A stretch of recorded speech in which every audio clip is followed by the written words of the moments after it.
James Sullivan was feeding the chickens when the diplomatic shuttle landed on his property without warning, which seemed like the universe's way of saying his quiet retirement was officially over. He stood in his farmyard on New Terra, holding a bucket of feed that suddenly felt absurdly mundane, watching a craft with Gendari imperial markings settle onto the cleared field he'd been planning to plant with winter wheat. The shuttle was sleek, expensive, and absolutely not something that showed up at random agricultural settlements unless something significant was happening. James had been a farmer for 12 years. Before that, he'd been a combat medic in the Krefter conflict, 3 years of treating wounded soldiers in conditions that had given him nightmares for a decade. He'd built a peaceful existence here on New Terra. Simple work, good neighbors, minimal contact with anything that reminded him of the war. Most days, he succeeded in keeping the memories at bay. The shuttle's ramp extended with mechanical precision, and beings in formal Gendari imperial livery emerged. Even from a distance, James recognized the precise movements of trained guards, not threatening, exactly, but definitely communicating that refusing cooperation wasn't really an option. A Gendari diplomat approached with the carefully neutral expression of someone delivering news that would change everything. She was tall, elegant, her scales displaying the subtle color shifts that indicated carefully controlled emotions James had learned to read during the war. James Sullivan, human veteran of the Krefter conflict, service record designation HTF 2847 medical. Her voice carried the harmonics that made Gendari speech sound almost musical even when delivering formal statements. "That's me," James confirmed, setting down the chicken feed and trying to remember diplomatic protocols he'd never actually learned. "Though I'm just a farmer now, been retired from military service for 15 years. Is there something I can help you with?" "You are summoned to appear before Her Imperial Majesty, Empress Kurashin of the Gendari Empire." The diplomat's neutral expression didn't shift. "The summons is non-negotiable, but carries no implication of wrongdoing. Your presence is requested within 3 standard days." James's brain offered several responses: confusion, concern, the urge to ask if this was a joke, but settled on, "Why, I'm nobody. I run a small farm on a colony world. Why would the Gendari Empress want to see me?" Her Majesty did not provide explanation, only instruction that you be located and brought to the imperial court with all appropriate courtesy. Transportation has been arranged. The diplomat gestured to the shuttle. "You may bring personal effects but no weapons. Do you accept this summons?" James knew enough about galactic politics to understand that summons from Empress wasn't actually something you could refuse, regardless of the diplomatic phrasing. "I accept, though I'll need time to arrange for someone to manage my farm while I'm gone. How long should I expect this to take?" "Unknown, pack for extended absence. We depart in 1 standard day." The next 24 hours involved frantic arrangements with neighbors, automated systems to maintain essential farm operations, and James packing a bag while trying to remember anything from the war that might explain why an empress wanted to see him. He came up empty. He'd been a medic, not a combat hero or strategic asset. He treated wounded, followed orders when they made sense, and occasionally violated protocols when medical ethics demanded it. The journey to the Gendari imperial homeworld took 4 days via their faster-than-light transit systems. James spent the time in quarters that were significantly more comfortable than anything he'd experienced during the war, trying to piece together what might have prompted this summons. The Krefter conflict had been brutal. Human expansion forces and the Gendari Empire fighting over territory neither side understood well enough to claim effectively. Dozens of battles, hundreds of skirmishes, constantly shifting front lines. James had been assigned to a mobile medical unit, treating wounded wherever combat occurred, sometimes under fire, frequently in conditions that made proper medical care almost impossible. He treated soldiers from both sides when circumstances allowed. That had gotten him reprimanded several times. Enemy combatants were supposed to be detained, not provided with scarce medical supplies. But James's training said all wounded deserved care, and he couldn't reconcile being a medic with selectively providing treatment based on which flag someone fought under. One memory kept surfacing, probably because it was one of the few times he'd provided extended care to a Gendari soldier. The battle in the Korevel system, urban combat in ruins that had been a beautiful city before the war arrived. James's unit had been pinned down, surrounded, taking casualties faster than he could treat them. Then Gendari reinforcements had broken through, not enemy combatants attacking his position, but Allied forces responding to distress calls from their own units. In the chaos, James had found a Gendari officer gravely wounded, her command squad dead around her, bleeding from multiple injuries that suggested she'd taken direct hits from high-caliber weapons. He'd made a choice: treat the enemy officer or fall back with his retreating unit. The tactical decision was obvious: retreat, survive, follow orders. But she was bleeding out, and he was a medic, and somehow leaving her to die felt like abandoning the core purpose that had gotten him through 3 years of war. He'd stayed, used his medical supplies on the Gendari officer, stabilizing her injuries well enough that she might survive until proper medical facilities were available. When Gendari forces secured the area, they'd found James still working on her treatment. Too focused on stopping the bleeding to notice, he was now surrounded by enemy soldiers who could have killed him immediately. Instead, they'd taken him prisoner, treated him well under various treaty terms, and eventually released him in a prisoner exchange 2 months later. He'd never learned the officer's name, never knew if she survived, never thought much about that moment because the war had been full of decisions that required immediate action without time for consequences calculation. But as the diplomatic shuttle approached the Gendari Imperial homeworld, James wondered if that officer, that split-second choice to provide medical care to someone who might have done the same for him in different circumstances, was somehow connected to why an empress wanted to see him. The Gendari Imperial homeworld was called Shinvara, and it was beautiful in ways that made James feel like a child visiting an art museum. Everything was intentional, architecture that flowed like organic growth, buildings integrated with landscape, cities that looked like they'd been refined over millennia rather than hastily constructed. The shuttle delivered him to the Imperial Palace complex, a sprawling structure that was simultaneously fortress, government center, and cultural monument. Spires rose in patterns that probably carried symbolic meaning, gardens created living art, and the whole thing communicated power through aesthetic sophistication rather than aggressive military display.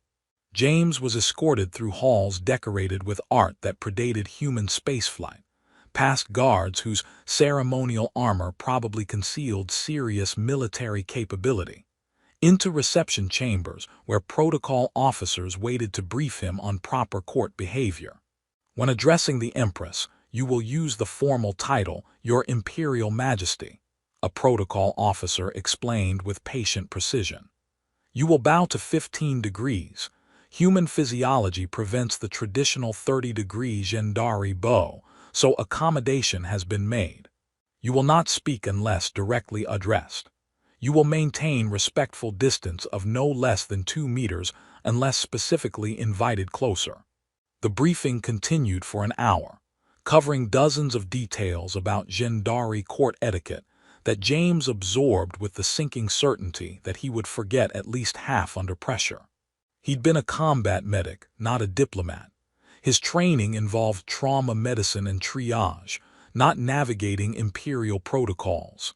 Finally, after what felt like endless preparation, he was escorted to a private audience chamber. Not the grand throne room for public ceremonies, but a smaller space designed for significant but not state-level meetings. The chamber was elegant, walls displaying slowly shifting patterns that might have been art or might have been information, displays he couldn't read, furniture that adjusted automatically to accommodate different species' physiology, windows offering views of palace gardens where flowering plants created patterns that probably carried cultural meaning. The door opened with a soft chime, and Empress Kurashin entered with 2 guards. James's breath caught because he recognized her immediately. Older now, bearing the weight of ruling an empire, but unmistakably the Gendari officer he'd treated in the ruins of Koravel 15 years ago. She'd been younger then, a commander rather than empress, but her features were distinctive.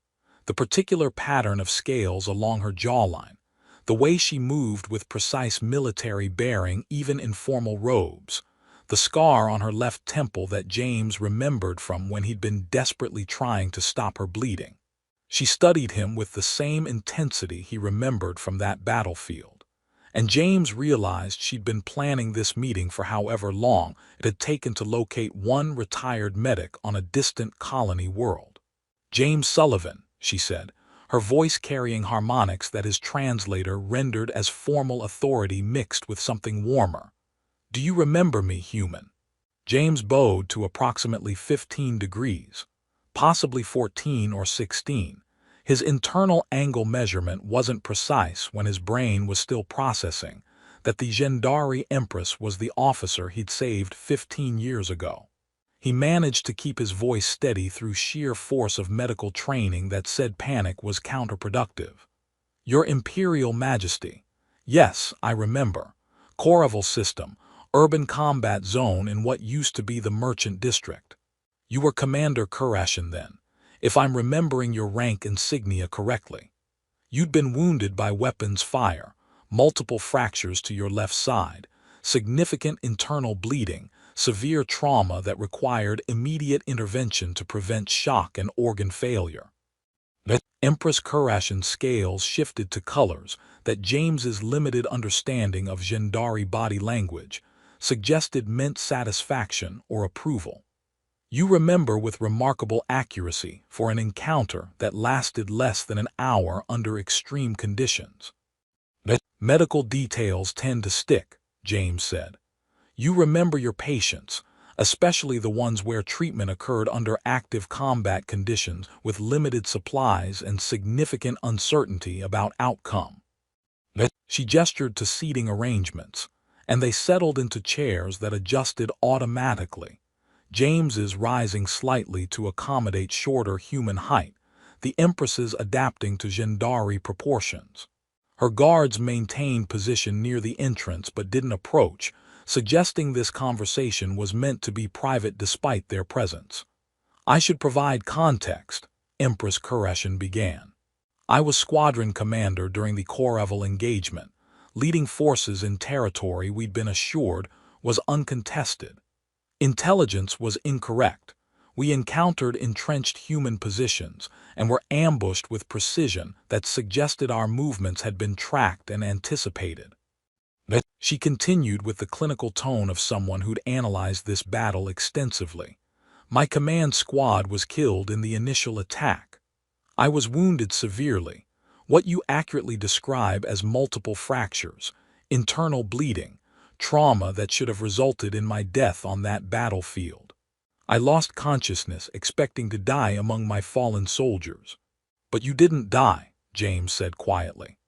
"Because I regained consciousness to find a human combat medic enemy soldier, kneeling beside me, using his supplies to stabilize injuries that would have killed me within minutes without intervention." Her scales shifted to deeper colors. "I remember watching you work with absolute focus, moving with efficiency that suggested extensive trauma experience. I remember thinking that either you were catastrophically foolish or operating under principles that transcended immediate military advantage."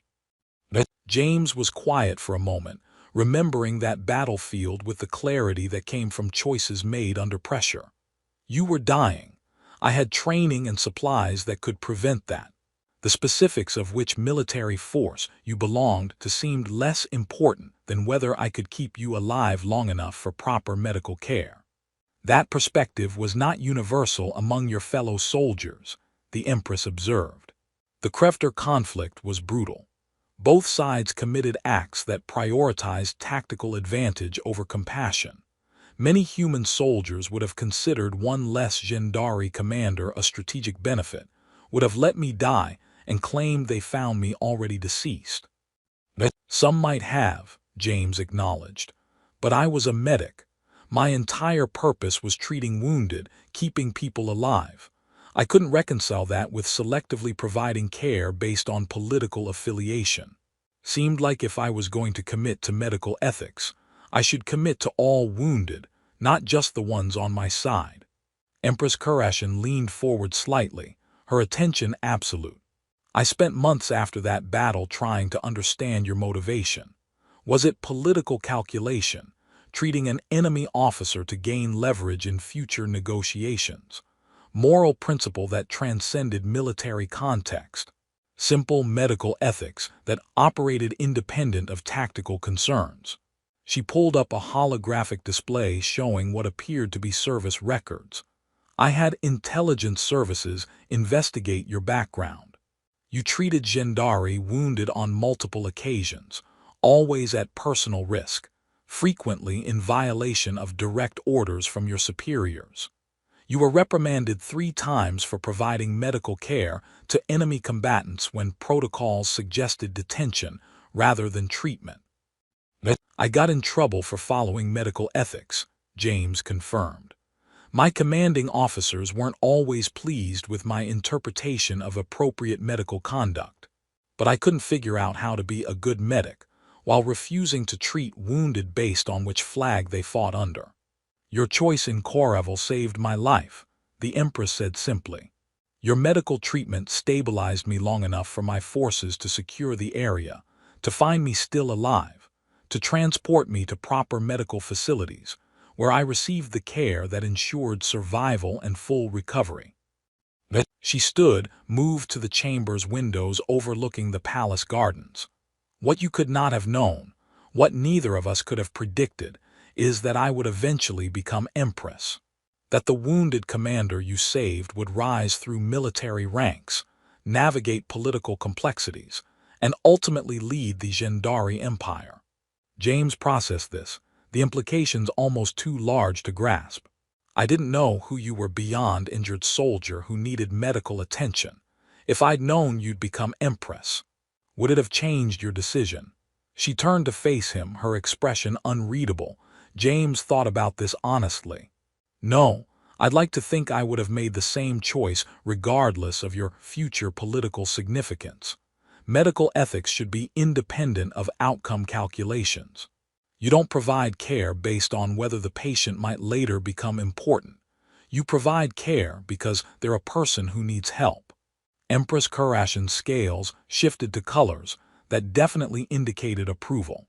That integrity is why I asked you here, but I should explain the political context before making my request. She returned to her seat, and her expression became more formal, less personal memory, more strategic calculation.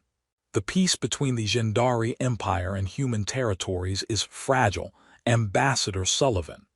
Both sides maintain it because renewed conflict would be costly, but genuine cooperation remains limited. Conservative factions on both sides question whether our species can coexist peacefully. I'm not an ambassador, James protested. I'm a farmer. I fix irrigation systems and harvest crops. I haven't been involved in anything diplomatic or politically significant since the war ended. You are an ambassador whether you claim the title or not, the Empress corrected gently. Your action in Korevel, choosing to save an enemy life at personal risk, represents values both our civilizations claim to honor. You demonstrated that even in war, individual choices can transcend political divisions. She pulled up more displays, showing what appeared to be political analysis and public opinion data. Conservative factions argue that humans and Gendari are fundamentally incompatible, that our differences will inevitably result in renewed conflict. They point to the Krefter conflict as evidence of human aggression, suggest that peace is merely temporary ceasefire before inevitable war resumption. And Gendari conservatives probably say similar things about humans, James observed. Exactly. Both sides have factions invested in mutual antagonism, in maintaining the prejudices and fears that justified the war. Breaking that cycle requires demonstrating that cooperation is possible, that individuals from both species can build genuine trust despite our differences. Empress Kureshin met his eyes directly. Your choice in Korevel proves that even under extreme pressure, humans can act with honor and compassion toward Gendari. If I can show my people that the human who saved my life represents broader human values rather than isolated exception, it strengthens arguments for continued peace and genuine cooperation. James felt the weight of unexpected significance settling on his shoulders. What exactly are you asking me to do, Your Majesty? Empress Kureshin pulled up additional displays, showing what appeared to be proposed diplomatic initiatives and cultural exchange programs. I am asking you to accept a role you never sought, to become a symbol of human Gendari cooperation that emerged from your commitment to medical ethics rather than calculated political strategy. She continued, specifically, I want you to remain at court as cultural liaison and ambassador of human Gendari cooperation, to share your story publicly, allowing both our peoples to understand the choices that preserved peace, to help me demonstrate to conservative factions that human and Gendari interests can align, that our differences need not result in eternal conflict. James sat in an elegant chair in an alien palace, processing a request that would transform him from peaceful farmer into diplomatic symbol. I'm not qualified for this. I'm a former combat medic who runs a small agricultural operation. I don't have training for court politics or cultural liaison work. I barely managed to remember the protocol briefing about proper bowing angles. You have something more valuable than diplomatic training, the Empress replied. You have authenticity. A story of genuine moral courage that resonates because it wasn't calculated for political advantage. My diplomatic corps can produce carefully crafted statements all day. What they cannot produce is the human who saved my life when military logic said to abandon me. She gestured to the displays. Let me show you what we're facing. Gendari conservatives argue that humans are expansionist, aggressive, culturally incompatible with our civilization. They use the Krevder conflict as evidence, point to territorial disputes and resource competition as proof that humans cannot be trusted. And human conservatives probably mirror those arguments about the Gendari, James said, suggesting you're imperialistic, that the peace is temporary, that we should prepare for inevitable conflict resumption. Precisely. Both sides have factions that benefit from mutual antagonism, military interests that justify budgets through external threats, political groups that unite supporters through shared enemies, economics. James looked at the displays, at images of himself that intelligence services had apparently compiled, his service record, his farm on New Terra, even candid photos from recent years that suggested he'd been under observation for some time. You've been planning this for a while. This isn't sudden decision. You've been building toward using my story for diplomatic purposes. I have been considering it since I became Empress 3 years ago, Kureshin admitted. But I needed time to stabilize my political position, to ensure I had authority to pursue cooperation initiatives despite conservative opposition. And I needed to locate you. Tracking one retired medic on a distant colony world took longer than anticipated.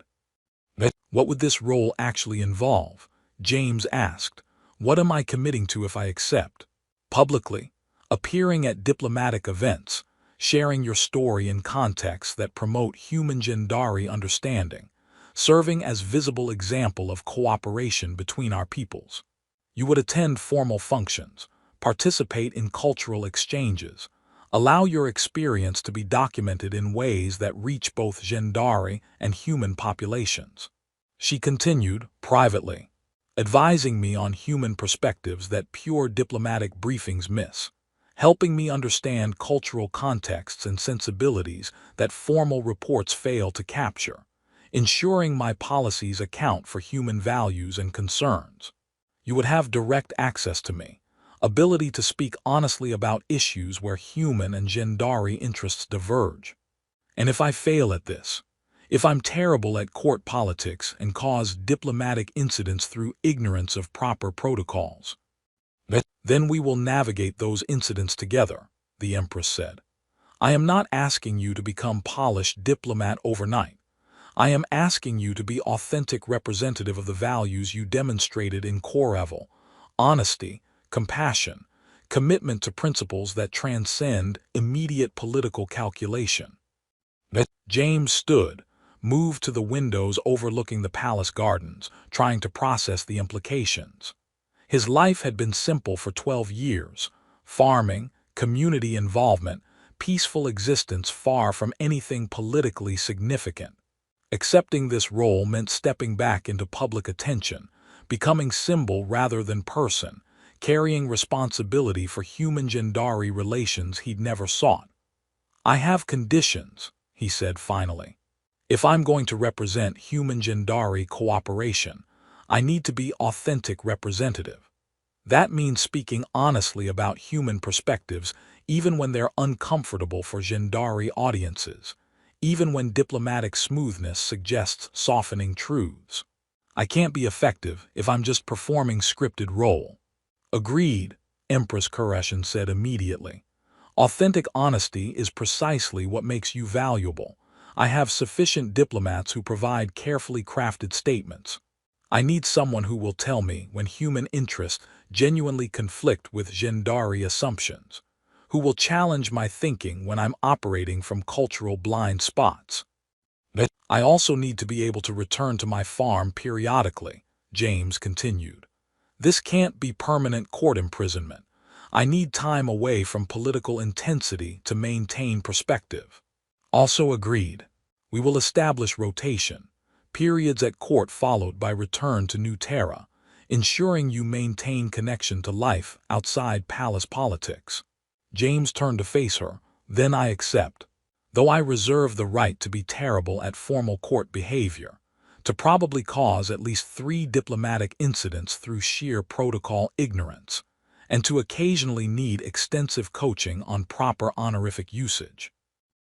I expect nothing less, the Empress replied with what was definitely amusement in her scale patterns.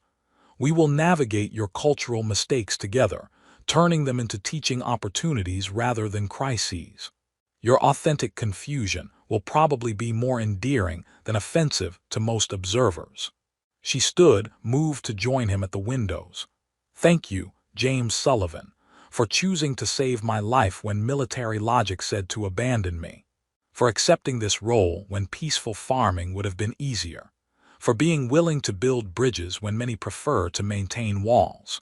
You're welcome, James replied. Though I should mention that last week I apparently insulted 3 of my neighbors through improper use of agricultural equipment near property boundaries, so my bridge-building skills may be overestimated. We will work on your diplomatic capabilities, Kureshin said, starting with intensive briefings on Gendari court culture, political factions, and the various ways you can accidentally cause offense through seemingly innocent actions. That sounds terrifying and exactly what I need, James admitted. The following weeks involved transformation from farmer into cultural liaison through carefully orchestrated process. James received extensive briefings on Gendari political structures, cultural values, historical context for current tensions. He met with diplomatic staff who coached him on protocol, with intelligence analysts who explained conservative faction opposition, with cultural experts who helped him understand the symbolic weight his story carried. His first public appearance was at a formal reception for diplomatic representatives from multiple human colonies. James stood in formal attire that felt uncomfortable, surrounded by beings whose political significance far exceeded his own, and shared his story with the particular terror of someone who'd never sought public attention. 15 years ago, During the Koreval engagement, I found a wounded Gendari commander among the casualties. Military protocols suggested I should retreat with my unit, potentially detain her if circumstances allowed. Instead, I provided medical treatment that saved her life. James kept his voice steady through force of will. That commander is now Empress Kurashin. My choice, made in a moment of crisis based on medical ethics rather than tactical calculation, helped preserve the person who would later negotiate the peace that ended the war. The reception's response was mixed. Some diplomats clearly moved by the story, others skeptical about using individual anecdotes to support broader political arguments. But the story was shared across communication networks, picked up by media outlets, discussed in contexts that reached beyond diplomatic circles. Conservative opposition emerged immediately. Gendari critics argued that James represented exception rather than rule, that one act of compassion didn't erase human expansionist aggression. Human critics suggested the Empress was manipulating a veteran for propaganda purposes, that his story was being used to justify policies that might not serve human interests. But other voices supported the narrative. Veterans from both sides shared their own stories of moments when enemies had shown unexpected honor. Civilians who valued peace spoke about preferring cooperation over renewed conflict. Younger generations who'd grown up during peace rather than war expressed interest in building relationships rather than perpetuating their parents' antagonisms. James navigated it all with the same principle that had guided his medical decisions: honest engagement with immediate circumstances rather than calculated political performance.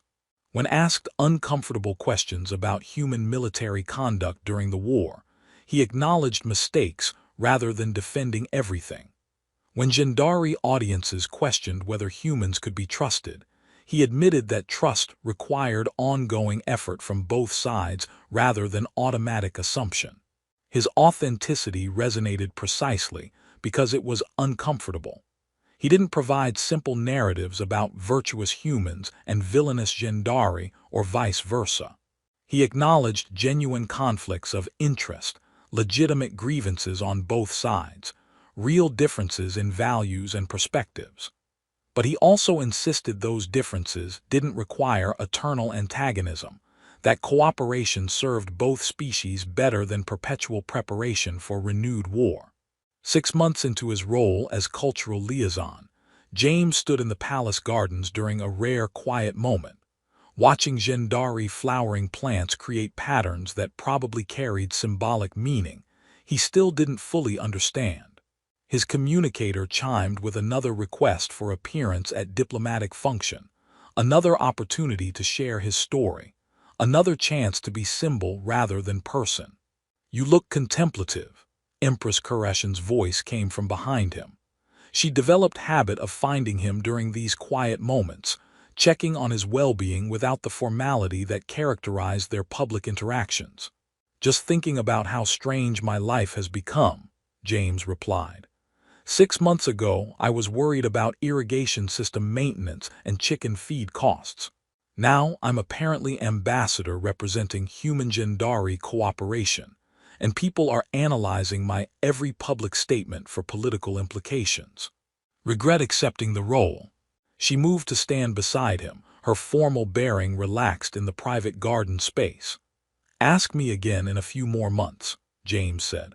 "Right now I'm still too busy trying not to cause diplomatic incidents through improper honorific usage to have clear perspective. But I think this matters more than farming, even if it's significantly more complicated and definitely more stressful." They stood in companionable silence, watching the patterns of light and shadow across the garden. Finally, Kurashin spoke. "I received report from intelligence services about conservative faction activities. They're planning formal challenge to my cooperation policies, arguing that reliance on human goodwill is dangerous strategic weakness." "Are you surprised?" James asked. "We knew there would be opposition." "Not surprised, but concerned about the challenge's specific nature. They're not questioning my authority directly. That would be too politically risky. Instead, they're questioning your authenticity, suggesting you're either exception that proves their rule about human nature, or that you're deliberately manipulating imperial policy for human advantage. James sighed. So I'm either irrelevant anomaly or dangerous foreign agent. That's better than being considered both simultaneously, I suppose. The challenge will require public response, Qureshi continued. Formal debate where I defend cooperation policies and they argue for renewed military preparation. Your presence would strengthen my position, but it would also expose you to direct political attack. I've been attacked before, James said. Granted, usually by enemy weapons fire rather than conservative political rhetoric, but the principle is similar. Stay focused on your purpose and try not to get killed. The debate is in 3 days.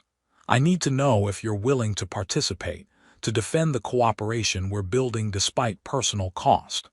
James thought about the battle in Koravel, about choosing to treat wounded enemy officer when retreat would have been safer, about the 15 years of consequences that followed from one split-second decision to prioritize medical ethics over tactical advantage.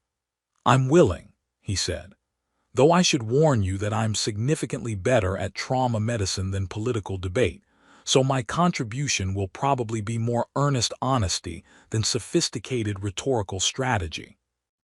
Your earnest honesty is exactly what's needed, Qureshi replied. The debate was held in the Great Assembly Hall, broadcast across Gendari networks, and transmitted to human territories through diplomatic channels.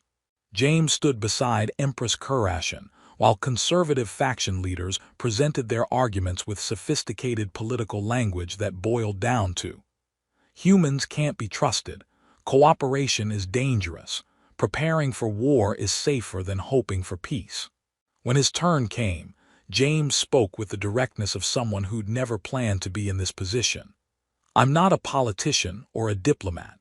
I'm a former combat medic who made a choice 15 years ago to provide medical care to a wounded enemy officer. That choice wasn't calculated for political advantage. I didn't know who she was or that she'd become empress. I just knew she was dying and I had training that could prevent that. He continued. Conservative factions argue I'm either exception that proves their rule about human nature or that I'm manipulating imperial policy. I can't speak to broader human nature. I can only speak to my own choices and the principles that guided them. I chose to treat wounded regardless of which side they fought for because my medical ethics said all wounded deserved care. That's not manipulation or exception. That's just attempting to maintain principles under difficult circumstances. The conservative response was predictably critical, questioning his motives, his background, whether one act of compassion justified major policy changes. But James noticed something in the audience response. Younger Gendari who'd grown up during peace seemed receptive to his message. Veterans from both sides nodding at his description of wartime ethical choices. Civilians who valued stability showing interest in cooperation over renewed conflict. The debate ended without clear winner. Politics rarely produced definitive conclusions. But the fact that it occurred, that cooperation policies were defended publicly rather than abandoned under pressure, felt like progress even if it was incremental and fragile. Later in private audience chamber, Empress Qureshi said simply, "Thank you. Your participation mattered. Conservative factions will continue opposition, but you demonstrated that human Gendari cooperation has authentic foundation rather than just diplomatic performance." "You're welcome," James replied. "Though I should mention that I'm still terrible at most aspects of court behavior and probably will continue causing minor diplomatic incidents through protocol ignorance." "I've accepted that as permanent feature of your service," Qureshi said with definite amusement. "Your authentic confusion is more valuable than polished diplomatic performance.